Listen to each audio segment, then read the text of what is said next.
Indicator নাই, কিছু নাই, তারপর গাড়ি চলে। তারপরে গাড়ি 100 মাশাআল্লাহ, কি সুন্দর। আর আমরা যখন আমরা ঢাকা থেকে রওনা দিচ্ছি, এই যে গ্রাম অঞ্চল, রাস্তা দেখার মতো।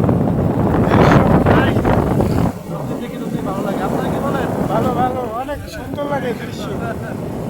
আর সুন্দরকে সুন্দরই বলতায় হ্যাঁ। আল্লাহ পাক সৃষ্টি করছেন। পাহাড়, পর্বত, গাছপালা, খালকে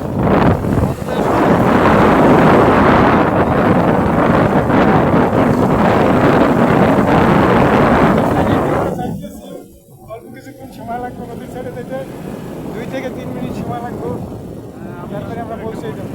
আমরা দত্তরাবাদ থেকে রওনা দিতে পারি। দত্তরাবাদ থেকে আমরা এখন দার্জিলিং মানে আইসা মানে এখানে একটা পৌঁছেছি। মসজিদ, অনেক সুন্দর একটা মসজিদ, ছোট একটা মসজিদ দেখেন, দামি মসজিদ।